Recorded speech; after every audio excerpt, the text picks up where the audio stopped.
of the Council of Churches in Namibia. Good evening, Reverend, and welcome to Talk of the Nation. Evening, Hilda. Secondly, I'd like to bring you Reverend Canon Nangula Kathindu, who is the Chief Chaplain of the Ministry of Defence. Good evening, Reverend, and welcome to Talk of the Nation. Good evening, ma'am. Thirdly, I bring you Dr. Lucy Edwards, a lecturer of sociology at the University of Namibia. Good evening, Doctor, and welcome to Talk of the Nation. Thank you, and good evening. And finally, I'm honored to bring you Pastor John Kamati, representing the Association of Charismatic and Pentecostal Churches of Namibia. Good evening, Pastor, and welcome to Talk of the Nation. Good evening. Thank you. I'd like to start by asking you the same question and just to hear your different perspectives. And I'd like to start with you specifically, Reverend Murray. The true calling of the church, what is it? And also at the same time, can you answer, is this institution still relevant in the country today, in the 21st century in general?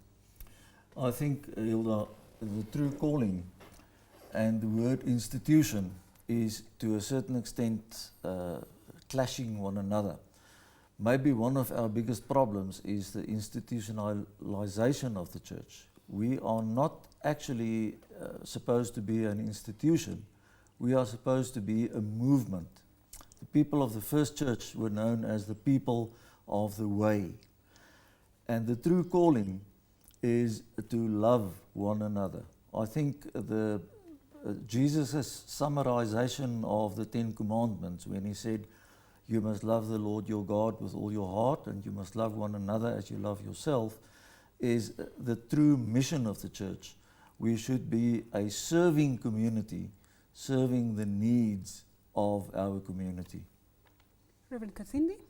I just want to join and agree with Dominique Marais that actually the church is supposed to be a movement, because if you look at the Acts of the Apostles, where the Christian church particularly started, people came together with the purpose of taking care of one another, with the purpose of looking out for the needs of each other, and also just be there for one another. When they came together to worship, to pray, and then to proclaim the gospel, which was supposed actually which is a way of taking care of everyone's need. Like in this country, our president has this line of saying no one should be left out.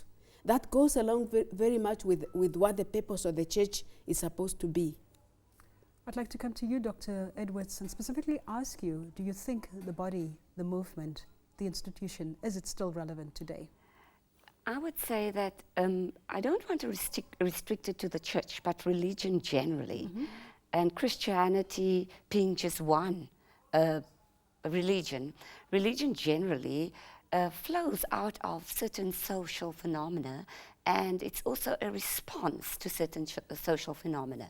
So your question about whether religion and the organized form of it in the form of a church is relevant, I think is more a question of which aspects of the church, which churches, which aspects of religion are relevant, because people contextualize religion to suit their particular circumstances. And at the moment, we see a move away, because we see that the charismatic churches are the fastest growing branches of Christianity in the world. And so you perhaps see a move away from the conventional churches and the traditional churches, because perhaps they are not responding to certain issues in our society that other forms of organized religion are. So it's more a question of which aspects of the church, which churches, and which forms of religion are responding to the social and economic and political questions of the day. So the need is more than spiritual, that's what you're saying? Yes. Reverend Kathindu, not Kathindu, Pastor Kamati specifically, if I can come to you. I'd like to hear, because Reverend Kathindu mentioned the service focus of the church.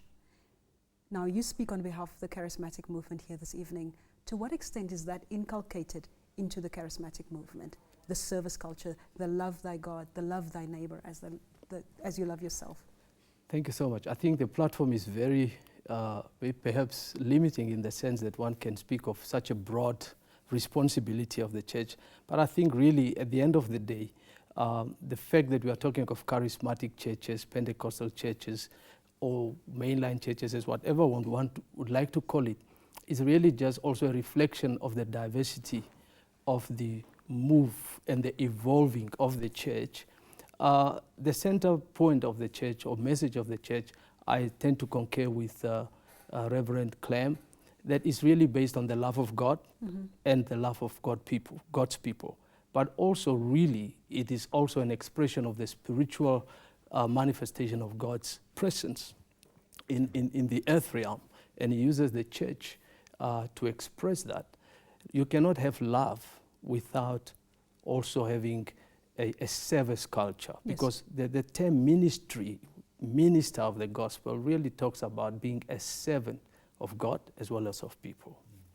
Very good. Now, in this country, if the church is to be the servant of the people, Yes. appointed by God, we see a lot of fallout in terms of the social structure of our country.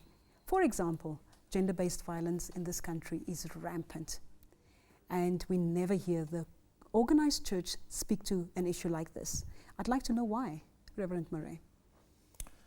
You ask very difficult questions, Hilda, and I don't know why you pick on me to answer the difficult questions. I will do justice and ask them too. I think that it really is a good question. I would say, and speaking from my background is